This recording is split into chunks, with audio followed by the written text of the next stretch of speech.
punta sa akin, ibababa ko sa committee approval. Pag na-aprobahan yung sinasabi ko, talingin ng GCash number mo. Now, ang tanong ni kapatid, paano kung yung nagkasakit ay nasa bahay lamang po? Tama? Ito po ay hindi saklaw ng Damayan Program.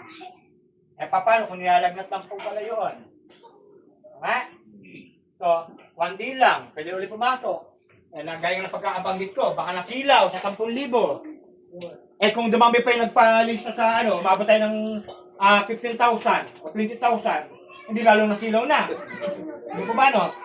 So, yun po iniingatan natin na huwag magamit sa kalukuhan o kasamaan ang kapatiran ganyan. Now, pinaliwanag ko kayo na, di ba? Meron po kayong pondo. Ito na po yung kapatid, dito na tayo papasok. May pondo yung branches ko ninyo, di ba? Kayo nag-usap din kung magkano yung pondo ninyo, hindi kami makikialam dyan. Kahit ako, hindi ko papakialam ko yan. Wala akong karapatang pakialaman ng yung pondo. Wala akong nasabi sa inyo na, bro, sa akin yung ililimit yung pondo, hindi po. Kung sino treasurer lang. Mamaya, papalawanan ko paano pag-uulat niyan. May pondo kayo. Ito yung sinasabi ko kanina pa rin, na hindi lahat ng araw, meron tayong piso sa bulsa. Hindi lahat ng araw tayo ay nakangiti.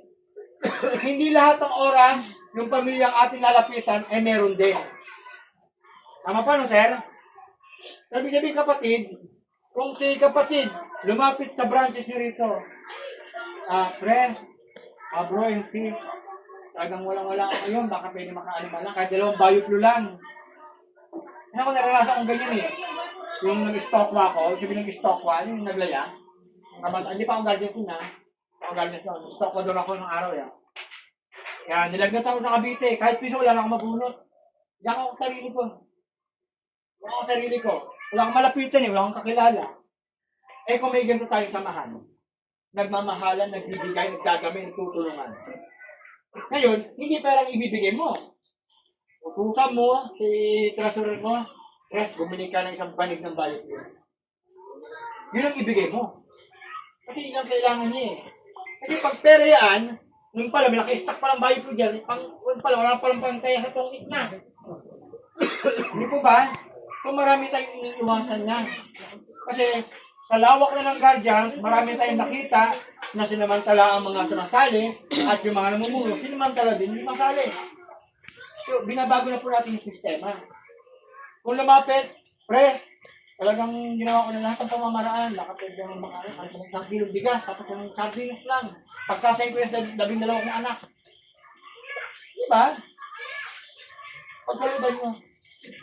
Kasi hindi naman araw-araw yan eh. Pag nag-araw-araw na, sinay ko nakaigalang pala sabi, nakaganon mo.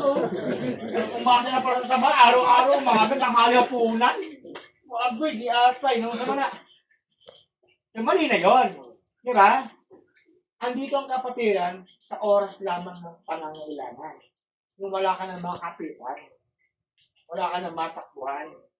So yun po yung pagkakaiba na may pondo ang samahan at iba yung sa para sa national na mas malaki ang maitutulong at maitutulong. Tama? Na yung dito, nakakaramdaman sa inyong lugar lamang, eh kaya naman ng branches ninyo, ng chapter ninyo, bakit hindi pagkaibahan? Hindi mo ba? Kaya nga, kuminsan, dalawa yan, bigayan. Nasa namumuno at miyembro. Kapag ang namumuno, kurap, mapang-api, mapaghangat sa kapangyarihan, mawawala ang kanyang masasakupan.